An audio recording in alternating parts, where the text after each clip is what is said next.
My internship was at Nevada Strength and Conditioning. The mission of Nevada Strength and Conditioning is to improve and optimize athletic performance at the university. This includes establishing and maintaining technique in both sport and non-sport movements. The methodology of the current staff is to utilize periodization, a system where certain aspects of athletic performance are emphasized for a predetermined period of time. The staff is overseen by Doug Nuth, Athletic Director of the university. Matt Eck, Assistant Athletic Director and Head Strength and Conditioning Coach, is directly in charge of the staff. The program is in charge of all non-sport specific athletic training, which includes strength work, conditioning, mobility, and nutrition. Strength and conditioning coaches actually spend more time with the athletes than anyone else, making them an essential cornerstone for establishing the morals and ethics of the university. A day consists of running multiple sports groups through a proper warm-up, technique and strength work, conditioning, and providing post-workout shakes for the athletes. Long-term activities consist of programming workouts and meeting with coaches to coordinate training programs accordingly. For my internship, I wanted to focus on how sleep affects performance, specifically sleep deprivation. By definition, sleep deprivation is a condition in which a person does not sleep the amount required for their body to function normally.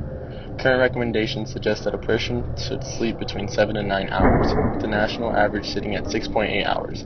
The college demographic demonstrates the lowest percentage of adults getting the full amount of sleep, with only 52% of this demographic reaching the 7 to 9 hour range.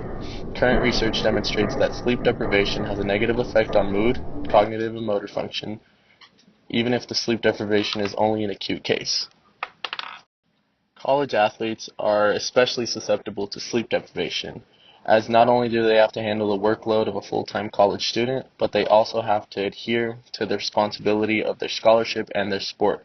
This usually requires them to attend a practice, study hall, and classes throughout the day.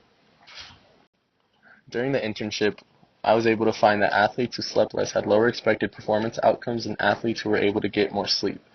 Athletes who averaged less than the average performed the worst overall, while athletes who averaged more than the national average were expected to perform better.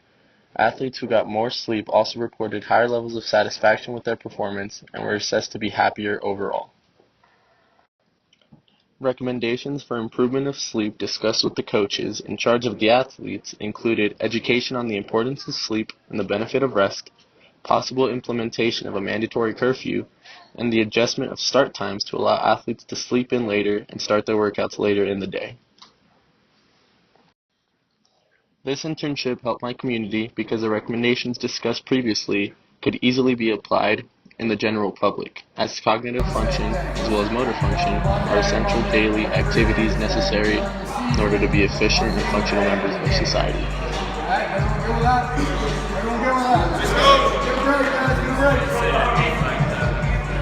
Let's go! Trenches on me! Trenches on 3! 1, 2, 3! Trenches!